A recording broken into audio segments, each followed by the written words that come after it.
Okay बेटा, तो last lecture में हम लोगों ने क्या क्या चीज़ें देखी थी? दो तीन चीज़ें एक्सपेरिमेंटली कैसे बड़ी होती हैं, छोटी होती हैं, इन सबका क्या फैक्टर रहता है, ठीक है।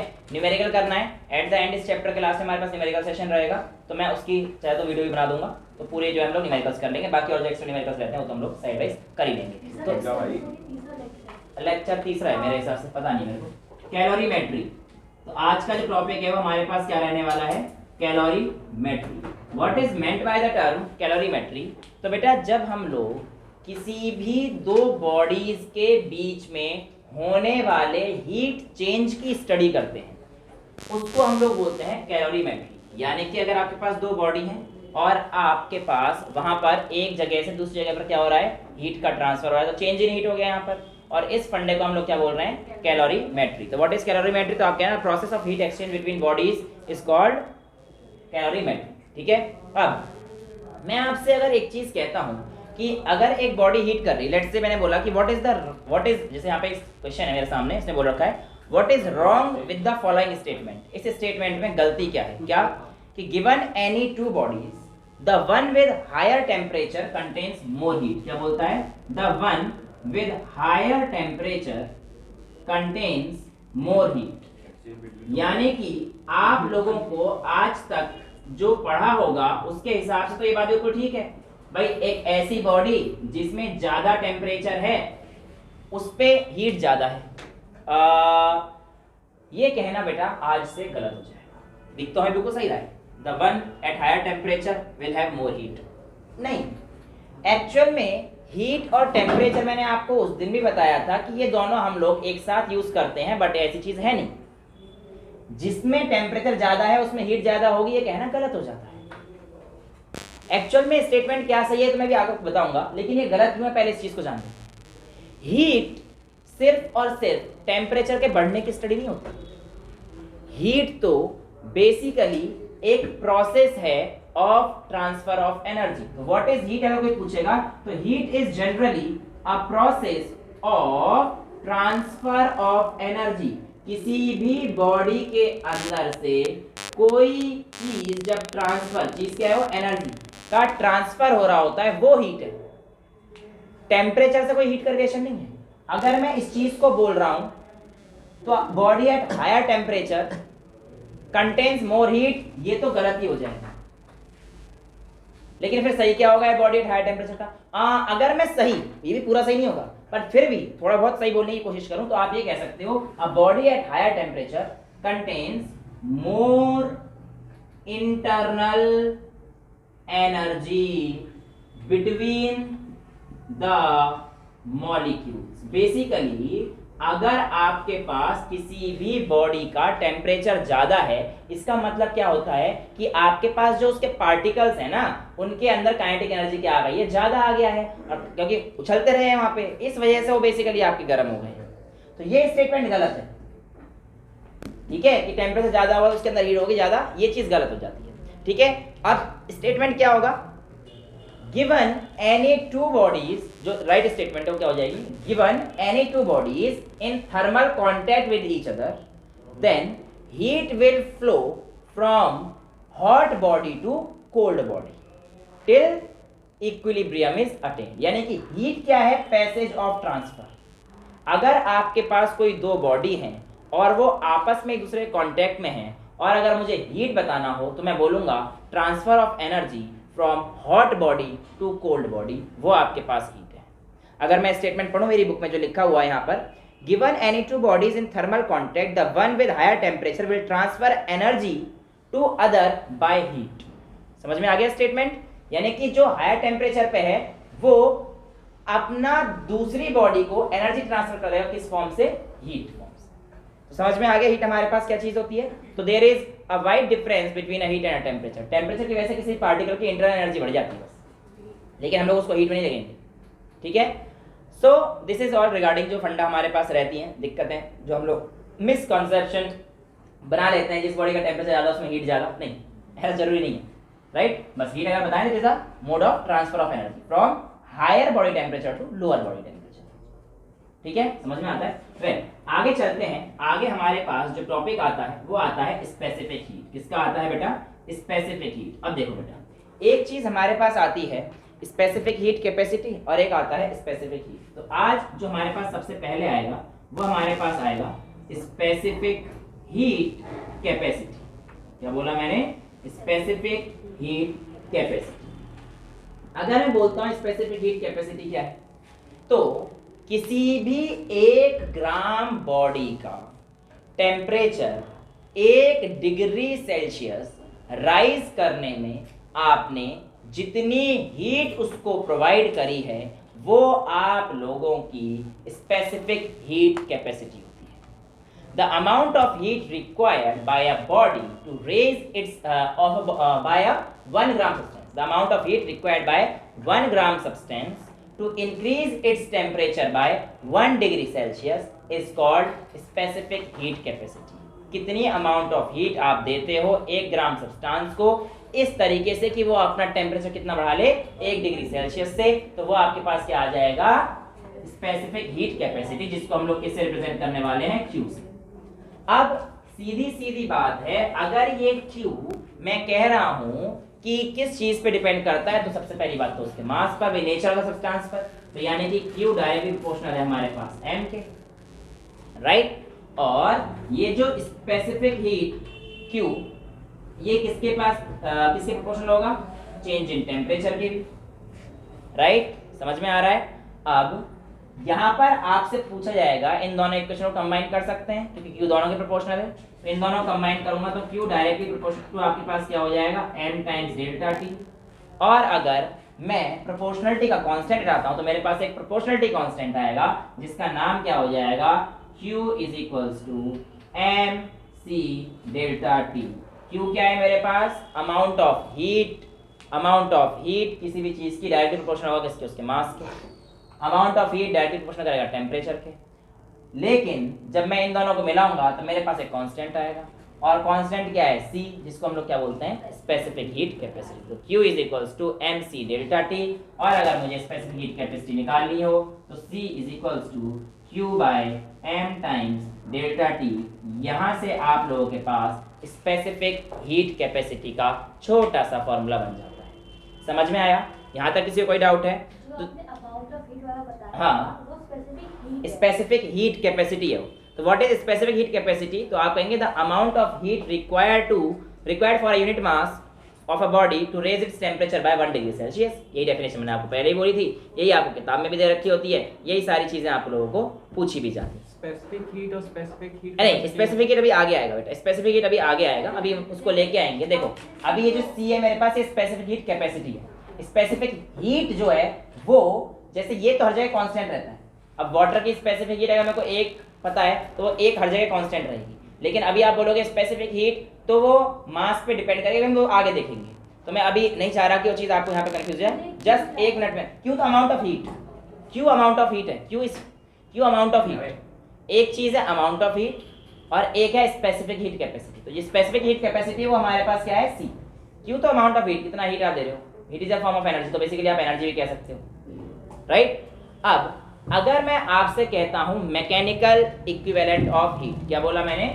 Mechanical equivalent of heat. अब ये क्या चीज होती है?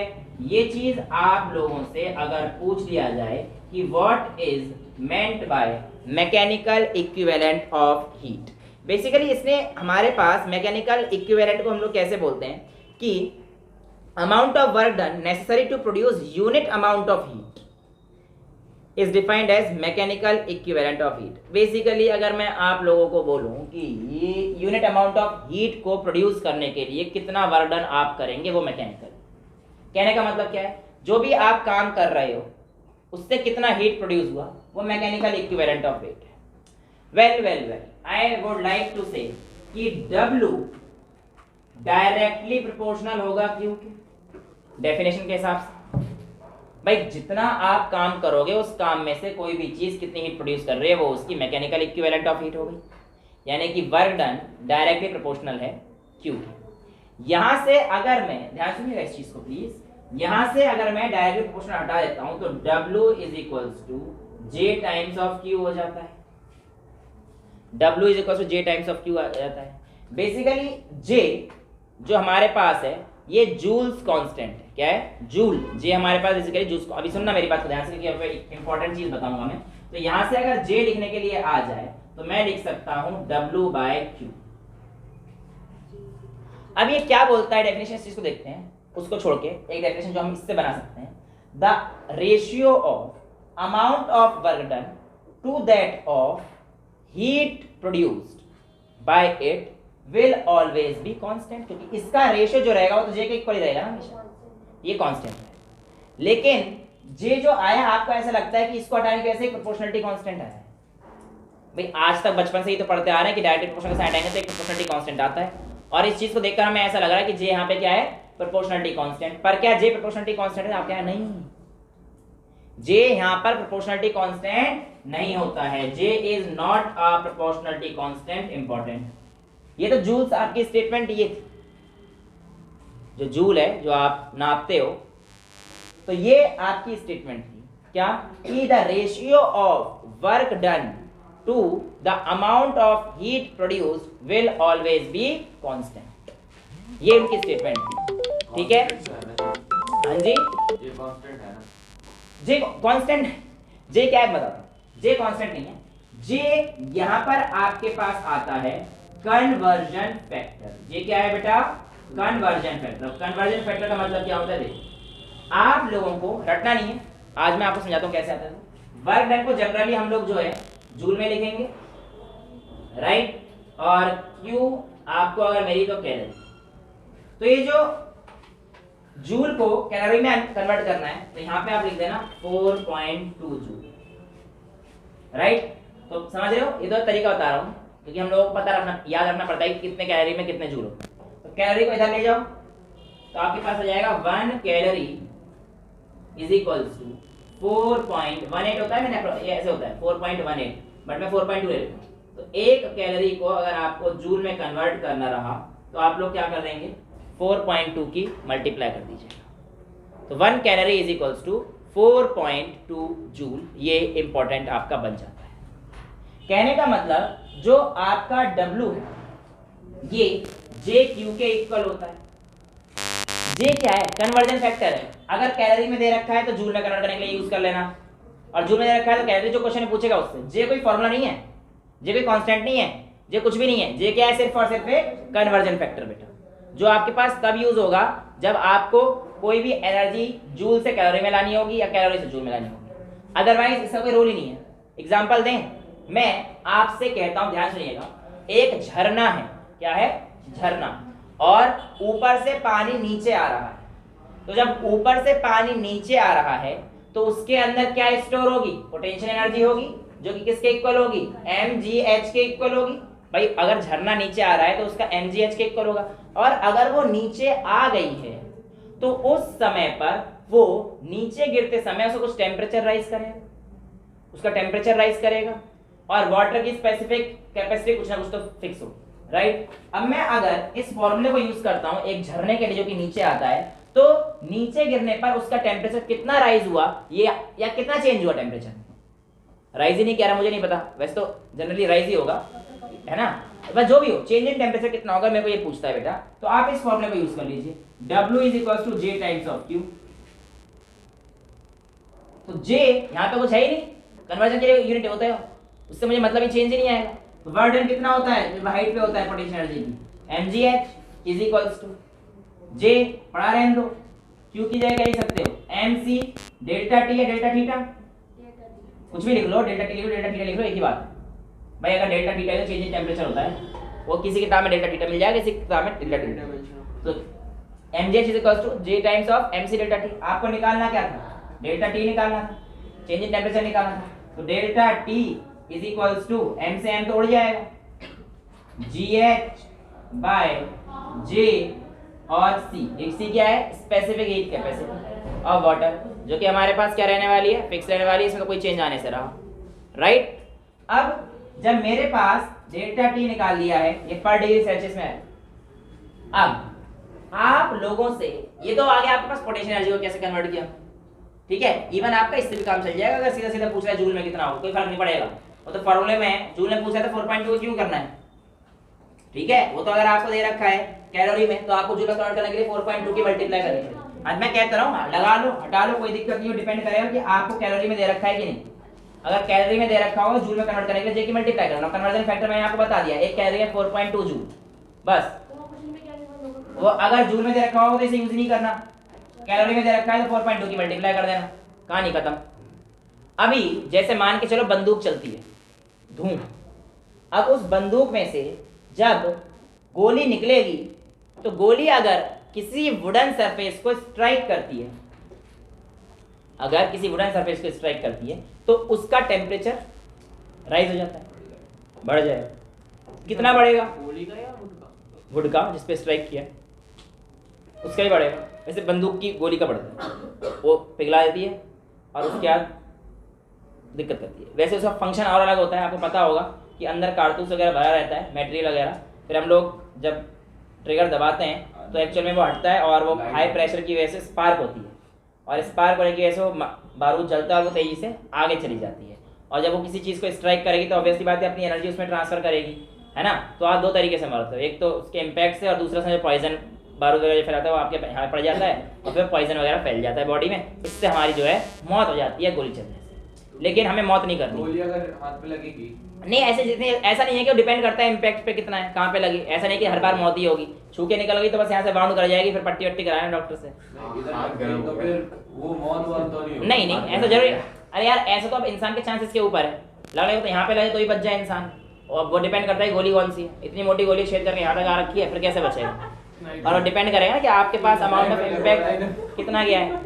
अच्छा हमें मारना नहीं है, सुन तो लो, वही है, ये तो बड़ा मजा आ जाता है तुरंत। अब गोली चला के बस अमाउंट ऑफ हीट बताना कितना चेंज होगा, कहानी खत्म। ठीक है, तो देखो अब की बार मारनी नहीं है, टेंशन ना ले। अब मैं गोली चला रहा हूँ तो इस बार रुकी तो है ही नहीं, क्योंकि हाइट से नहीं आ रही, इस बार तो मुंह जा रही है, तो इस बार कौन सी एनर्जी आएगी उसके अंदर? काइनेटिक एनर्जी आएगी। और बिल्कुल सेम फॉर्मूला लगा दो, बस इसी जगह पर क्या कर दोगे, 1/2 mv² is equal to j times of mc delta t। तो सीधे रहेगा, w इस बार किसमें आ गया? Kinetic energy. तो तुमसे पूछेगा कि किस वेलोसिटी से गई है, कुछ ही पूछ सकता है, तुम्हारे ऊपर डिपेंड है, डेल्टा t पूछ लेगा। तो m times c of delta t, j आ गया तो j लगा देना, नहीं आया तो तुम्हारी मर्जी है, डेल्टा t पूछेगा तो m से m हो गया, तो कितना आ जाएगा? v² 2 times of j into c। ये आपके पास जब भी बॉडी काइनेटिक एनर्जी के साथ आती है तो उस टाइम अगर चेंज इन टेम्परेचर पूछेगा तो आपके पास ये आता है। जैसे इसने बोल रखा है कि अगर एक गीज़र है, गीज़र वाला क्वेश्चन तो आसान हो जाएगा। What is the change in potential energy in calorie? क्या बोला है? इन कैलोरी। कैलोरी में कितना आएगा? तो बेसिकली इस बार आपको कैलोरी में निकालना है, तो यानी कि हाँ, तो जो आपके पास ये वैल्यू है इन कैलोरीज पूछा गया है, तो आपको एक कैलोरी में इन कैलोरी चाहिए तो जूल में दे रखा है, यानी कि डिवाइड करना पड़ेगा 4.2 से, right. If of a 10 kg mass after 41.8 metre fall, कितना दे रखा है?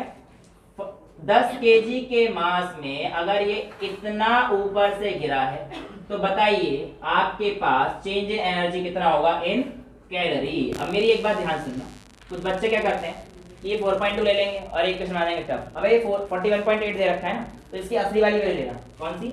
4.18। तो देखो आराम से सॉल्व हो जाएगा ना, 10 आ जाएगा सीधा सीधा। तो मतलब mgh लगा देना और डिवाइड किससे कर देना? 4। क्योंकि आपको किस में निकालना है? कैलोरी में निकालना है। ये तो जूल में आता है ना, पोटेंशियल तो जूल में आएगी। अरे यार उसकी 41.8 मीटर हाइट से फॉल हो रहा है, ये h आ गया, मास तो मैंने रखा है 10 kg का, और g आप 10 ले लो, तो mgh तो इसकी एनर्जी आ गई, और अपॉन क्योंकि वो कैलोरी में चाहिए तो ये जूल में आएगा आंसर। तो जूल से कैलोरी में कन्वर्ट करने के लिए क्या करना पड़ेगा? 4.18 के डिवाइड करना पड़ेगा। समझ में आ गया आपका आंसर? आ गया ये। अरे mgh तो फॉर्मूला होता है बेटा। अरे अब वो तो यहाँ पे कटा डेल्टा टी थोड़ी पूछा है उसने पूछा इसकी पोटेंशियल एनर्जी कितनी होगी इन टर्म्स ऑफ कैलोरी। ये क्वेश्चन डिफरेंट है, क्वेश्चन डिफरेंट है। ये तो चेंज इन टेम्परेचर के लिए पूछा है, चेंज इन टेम्परेचर का मास पे कोई डिपेंडेंट ही नहीं है, राइट। तो आपके पास इसे सॉल्व कर देना, आपका आंसर आ चुका है। हाइट कितनी दे रखी थी? 40 हाइट दे रखी थी, m कितना रखा है? 10 mgh अपॉन में कैलोरी में कन्वर्ट वेक्टर 0.1 जो भी आएगा वैल्यू 1000 कैलोरी आ रही है। अरे वैल्यू चेक कर लेना यार, अभी तो वैसे 0.1 कैसे आ जाएगा? ये हटेगा ऊपर ही 10 की मल्टीप्लाई हो रही है, इससे कट जाएगा, हो तो गया 1000 आ तो गया, इनटू 10 इसे हटा ये कट गया, तो 1 × 10 1000 आ गया। अरे यार ये पॉइंट हटेगा, यहाँ पे 2 के बाद है, यहाँ पे 1 के बाद है, कैसी बातें कर रहे हो? जीरो कैसे बढ़ा? 2 जीरो बढ़ाओ ना। अरे मुन्ना यहाँ पे 41.8 है और नीचे 4.18 है। अबे इसे लेके जाओ दूसरी क्लास में। चल भाई। हाँ मेरे को आता है तो अपना दे। हाँ ठीक है। तो ये चीज़ आप लोगों से छोटी मोटी चीज़ें पूछ ली जाती हैं और ये चीज़ आप लोगों को पता रहनी चाहिए, है ना। स्पेसिफिक हीट कैपेसिटी तो हो गई थी, एक वो चीज़ रह गई है लेटेंट हीट में पहुंचने से पहले हम लोग पढ़ते हैं हीट कैपेसिटी। अब देखो बेटा ये होता है, सुना ध्यान से, मैंने वहां पे बोला था 1 ग्राम बॉडी का 1 डिग्री टेम्परेचर बढ़ाना, जो आपके पास हीट आएगी वो उसकी स्पेसिफिक हीट कैपेसिटी। यहां पर जो हीट कैपेसिटी है ये है पूरी बॉडी का टेम्परेचर 1 केल्विन या 1 डिग्री सेल्सियस बढ़ाने में जो आपको हीट लगेगी वो क्या आएगी, हीट कैपेसिटी। यानी कि ये किस पे डिपेंड करते हैं, पूरी बॉडी के मास, वो मास पे डिपेंड नहीं करते। जैसे कि आप अगर कहते हो मेरे से कि 50 ml आपने पानी ले लिया तो इसकी स्पेसिफिक हीट कितनी होगी, तो आपका आंसर आ जाएगा 1। स्पेसिफिक हीट कैपेसिटी होगी उस पानी की 1। अगर आप कहोगे मेरे से 400 ml या 300 ml ले लिया तो इसकी स्पेसिफिक हीट कैपेसिटी आएगी 1। लेकिन अगर मैं यही कहूं कि 50 ml पानी की स्पेसिफिक हीट कैपेसिटी कितनी होगी तो आपका आंसर क्या आ जाएगा भाई, 50 ml पहले तो आप निकालो मास कितना है। हाँ तो Q is equals to mc delta T लगता है। स्पेसिफिक कैपेसिटी तो 1 फिक्स रहेगी चाहे कितना ही पानी हो, लेकिन मैं कहूं आपसे हीट कैपेसिटी कितनी है तो आप जो है इसमें क्या करेंगे m टाइम्स ऑफ c करेंगे क्योंकि स्पेसिफिक कैपेसिटी mc होता है। लेकिन इसका मास जो है वाटर के तो हमारे पास डेंसिटी 1 होती है, तो डेंसिटी इज इक्वल्स टू क्या हो जाएगा, मास अपॉन वॉल्यूम। तो मास कितना आ जाएगा, density into volume. Density 1 kg पर मीटर क्यूब होती है वाटर के लिए, इसलिए इसकी वैल्यू कितनी आएगी 50। इसकी वैल्यू कितनी आ गई 50। इसकी वैल्यू 3 चेंज हो रहा है ना मास के साथ, यानी कि हीट कैपेसिटी आपके पास मास के साथ चेंज होता है। ये होता है हीट कैपेसिटी, अभी देखेंगे कैसे आता है। लेकिन ये चेंज नहीं होता, ये किसी भी एक बॉडी के लिए फिक्स रहता है। अगर मैंने कह दिया एल्यूमिनियम की स्पेसिफिक हीट कैपेसिटी कितना ही मास ले लो उसका, वो हर जगह पर कांस्टेंट रहेगा, लेकिन ये विद रेस्पेक्ट टू मास हमारे पास चेंज होता है। किसके, वो तो बेटा आपके पास अमाउंट ऑफ हीट जो था वो उसकी बात कर रहा था। अमाउंट ऑफ हीट वो स्पेसिफिक हीट नहीं है, वहां मैंने गलती से बोला था स्पेसिफिक कैपेसिटी डायरेक्टली प्रोपोर्शनल रहता है उसके मास के। स्पेसिफिक कैपेसिटी नहीं, वो मैं बोला था amount of heat directly proportional रहता है एम, वो तो यहाँ पे भी रहेगा। अमाउंट ऑफ हीट की बात चल रही, सी की कोई दिक्कत नहीं, सी तो प्रोपोर्शनलिटी कांस्टेंट था। ठीक है, समझ में आ गया। तो यहाँ पर हमारे पास आता है हीट कैपेसिटी क्या होती है, तो इसकी डेफिनेशन आती है it is defined as amount of heat required to raise the temperature of whole body. amount of heat required to raise the temperature of whole body, पूरी बॉडी का टेम्परेचर को रेज करने में बाय 1 केल्विन आपको कितना amount of heat देना पड़ा, वो आपकी क्या आ जाएगी, हीट कैपेसिटी। ठीक है, एक चीज और सुनना, अगर दो बॉडी की हमारे पास स्पेसिफिक हीट कैपेसिटी होती है और उनको कंबाइन करा जाता है तो उनके मास पर ये हीट कैपेसिटी डिपेंड ही नहीं करती। क्या बोला, अगर दो बॉडीज कंबाइन करी जाती हैं तो उनके मास पर, जैसे ये था जैसे वहां तो मास पे डिपेंडेंट था, लेकिन हीट कैपेसिटी मास पे डिपेंड नहीं होती है। जैसे कि जनरली अगर आपको पूछ भी ले कि दो बॉडीज को कंबाइन करा तो आप पहले कहोगे सेम हीट कैपेसिटी है, तो लेट्स से हमारे पास M1 S1 S यहाँ पे हीट कैपेसिटी मैंने मान ली is equals to M2 S2 आ जाएगा। ठीक है, तो सेम रखना है तो हम लोग इस तरीके से सेम रखते हैं, तो इस फॉर्मूले को आपको यूज करना आना चाहिए। और एट द एंड आज आपका होमवर्क है, आप मेरे को प्रूफ करके, मैंने आपको हिंट दे दिया, इसको यूज करेंगे राइट। और Q is equals to MS delta T MC, तो इनको यूज करना है आप लोगों ने। और मेरे को ये प्रूफ करना है कि जो मेरी हीट कैपेसिटी है वो आपकी मास पे डिपेंडेंट नहीं करती, यानी कि इट इज मास इंडिपेंडेंट। ये आज आप प्रूफ करके आना घर पे और कल मैं बताऊंगा। हीट कैपेसिटी यानी कि S जो आपके पास नेट वैल्यू आएगी हीट कैपेसिटी की, वो जितना मास लेंगे उसके हिसाब से चेंज होगी। लेकिन अगर मैं कंबाइन कर देता हूं दो बॉडीज को तो उसका मास M1 M2 बढ़ के 2M हो जाएगा। लेकिन अगर मैंने कंबाइन इक्वल मास ले लिया या मास ले लिया, उनको कंबाइन कर दिया, तो कंबाइन करने पर ये इंडिपेंडेंट हो जाता है। ऐसा आपको प्रूफ करके दिखाना है, ये आज आपका होमवर्क। ठीक है, और अगर नहीं कर पाओगे तो कल तो मैं ऑब्वियसली करा ही दूंगा। ठीक है, हाँ। अब आज का होमवर्क है, करके आना, कोशिश करना, नहीं होगा तो I will be doing it tomorrow, कल की क्लास में, मतलब जब भी अगली क्लास होगी उसमें सबसे पहले यही करूँगा। भैया वहम में मत डाला करो यार, वहम में मत डाला करो। होमवर्क देते हो छुट्टी देते हो फिर। अच्छा छुट्टी मिल जाएगी तेरे को, छुट्टी भी वैसे तो छुट्टी मार ही लेता है 2-3 दिन की तो अपने आप। हाँ हाँ चलिए अब यहाँ पर इस हीट कैपेसिटी समझ में आ गया ना, यानी कि इट वेरीज विद मास, लेकिन जब कंबाइन करेंगे तो ये मास इंडिपेंडेंट होगा, ये आप लोगों को प्रूफ करके दिखा देना, और वरना अगली क्लास में कराई दूंगा, ठीक है, याद दे जरूर दिला देना। वेल आगे बढ़ते हैं फटाफट से, किस पे, लेटेंट हीट। तो लेटेंट हीट क्या होती है हमारे पास, amount of hidden heat, amount of hidden heat. देखो मैं आप लोगों से अगर इसकी बात करता हूं कि आपकी लेटेंट हीट कितनी है, तो अमाउंट ऑफ हिडन हीट, इसको हम लोग क्या बोलते हैं बेटा, लेटेंट हीट, अंदर की गर्मी, है ना। अच्छा अब देखिए कैसे कहता हूं, जैसे मान के चलिए अगर आपके पास सॉलिड है, वही अपना आइस वाला एग्जांपल जो फेमस रहता है थर्मोडायनामिक्स जो हमने किया था, सॉलिड से अगर आप कोई चीज लिक्विड में लेके जाते हैं, सॉलिड से कोई चीज अगर आप लोग लिक्विड में लेकर जाते हैं, तो मान के चलो आपकी आइस थी, तो आइस 0 डिग्री सेल्सियस पे थी, और जब आप इसे लिक्विड पर लेकर जाएंगे तो यहाँ पे आइस की कुछ वैल्यू जो है चेंज तो करेगी नहीं, मैंने मान के चल लिया, बस क्या चेंज हुआ यहाँ पे, फेज चेंज हुई, स्टेट चेंज हुई, फेज चेंज हुआ है, सॉलिड से लिक्विड में गया। तो जब ये फेज चेंज होता है, जब ये फेज चेंज होता है, देखो यहाँ पे हीट गई है कहीं ना कहीं, क्योंकि सॉलिड से लिक्विड में जाने पर हमारे पास क्या है, अभी हीट तो कुछ ना कुछ दी होगी, तो हीट कैसी है, हिडन फॉर्म में है ना, टेम्परेचर चेंज हुआ ही नहीं है, यानी कि टेम्परेचर और हीट का कोई रिलेशन है नहीं, है ना। अभी समझाया था मैंने तुम्हें, जो हम लोग कह के चलते हैं कि हीट ज्यादा है टेम्परेचर ज्यादा होगा, नहीं, यानी कि यहाँ पे कहीं ना कहीं हीट तो है, और वो जो हीट है वो किस में काम आ गया, इनका फेज चेंज करने में, और इसी उसको क्या कहते हैं हम लोग, लेटेंट हीट। क्या कहते हैं बेटा, लेटेंट हीट, ठीक है। और ये जो Q होता है ये किसके इक्वल होता है, m टाइम्स ऑफ L।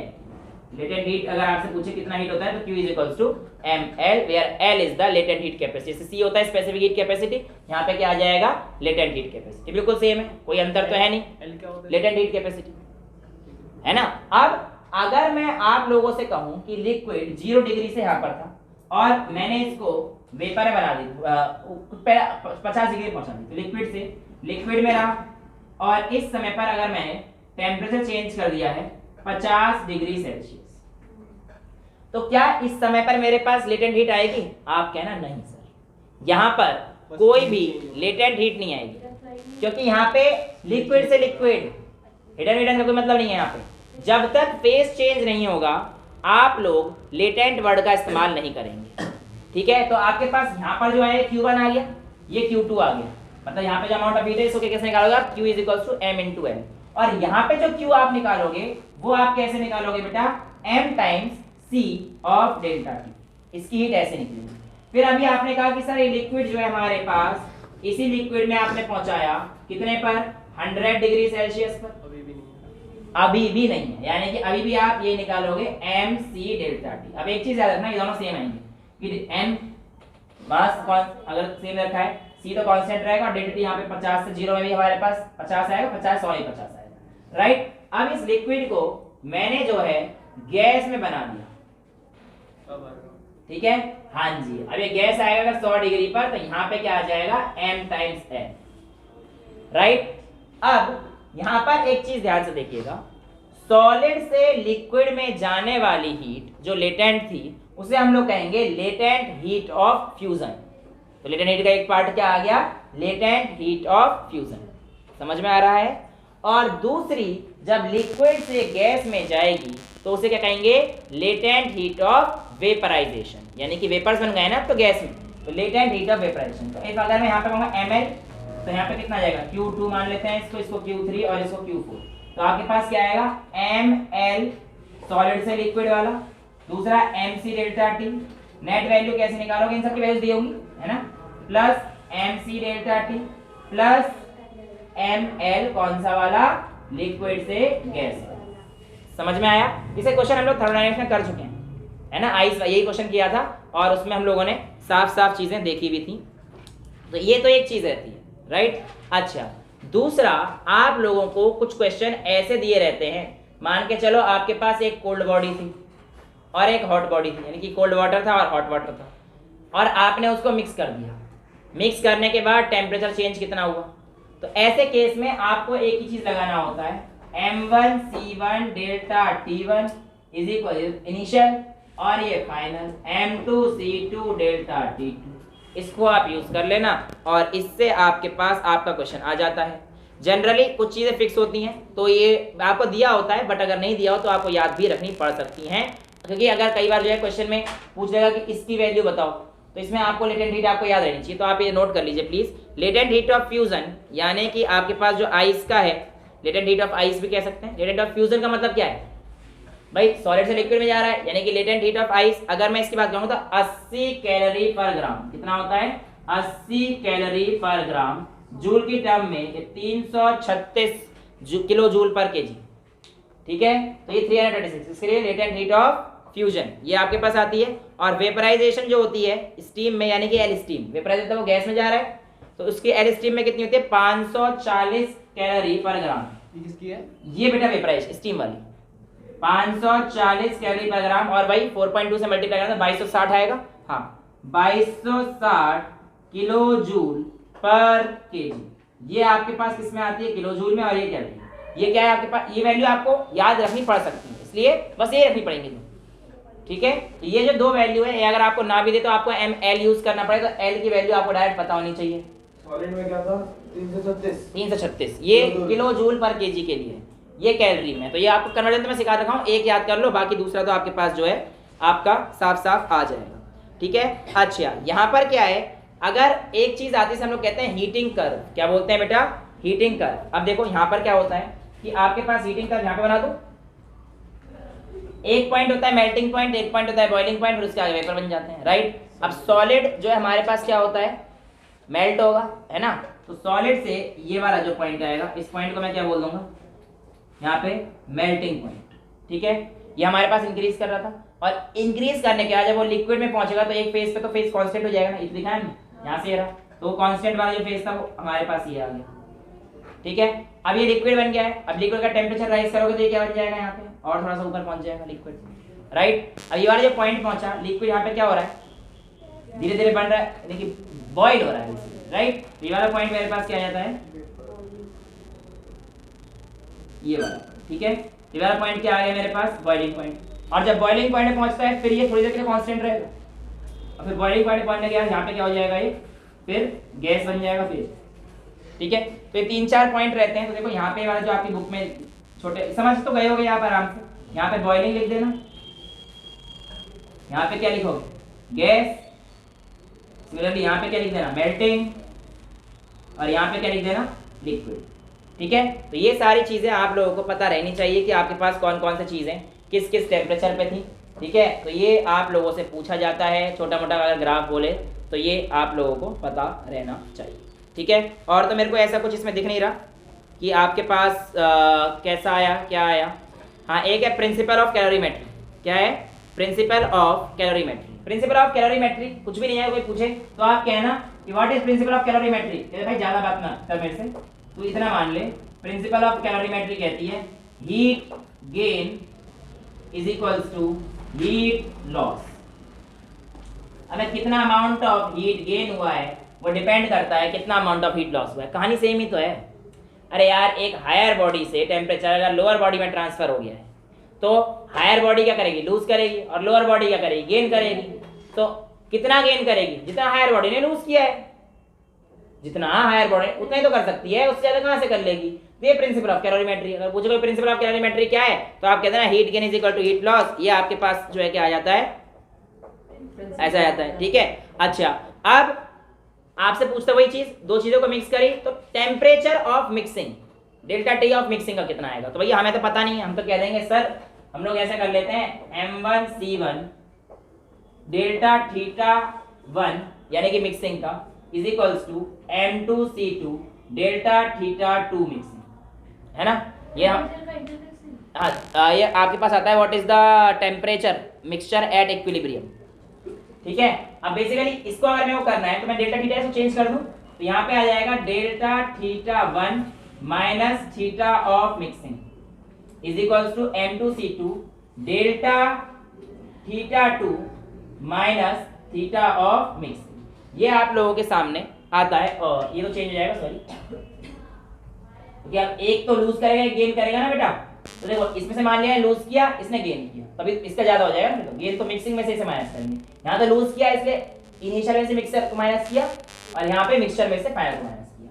तो इसको मिटा दो, ये तो हो गया होगा, राइट। अच्छा, तो इसमें आपके पास आता है थीटा मिक्स जो आता है उसकी वैल्यू क्या आती है बेटा, m1 c1 theta 1 minus m2 c2 theta 2 upon में m1 c1 plus m2 c2।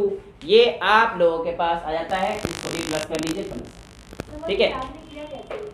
इसको खोल दिया है, अभी मैं पूरा खोल के दिखाऊंगा तो खोल देता हूं। भी कैसे बना ये वाला, ये तो मैंने कहा कि आपके पास एक बीकर था, एक इसको आपने दूसरा बीकर था, इसका टेम्परेचर थीटा 1, इसका टेम्परेचर थीटा 2। तो इसकी जब हीट रही Q equals to mc theta theta mc theta 1 और इसका mc थीटा 2।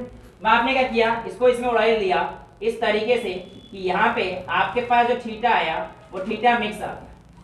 तो ये थीटा मिक्सचर कितने का आएगा, इसका टेम्परेचर कितना आएगा, ये पूछ रहा है आपसे। तो आप क्या करोगे, हमें तो पता नहीं है, हमें तो ये चीज बताई थी आपने कि सर जब दो बॉडीज रहती हैं तो m1 s1 is equals to m2 s2, तो m1 c1 theta 1 is equals to m2 c2 theta 2 पर मिक्स करने पर टेम्परेचर को चेंज हुआ होगा डेल्टा थीटा। वो मैंने जब पहली वाली बॉडी लेट से हायर पे थी, ये लोअर पे थी, तो इसने तो लूज किया होगा, इसने गेन किया होगा। यही तो करता है, हायर वाली बॉडी क्या करती है, लूज करती है, लोअर वाली बॉडी गेन करती है। कितना करेगी, थीटा 1 में से थीटा मिक्स को माइनस कर दूंगा, डेल्टा थीटा का मतलब ये हो गया ना। तो m1 c1 डेल्टा थीटा मतलब theta 1 minus theta mix is equals to m2 c2 theta mix minus theta 2। इन दोनों को सॉल्व करने पर आपके पास अगर थीटा, वही आप यहाँ से फॉर्मूला खोल लेना, अभी खोल के दिखाऊंगे तो आता है तुम्हें कैलकुलेशन।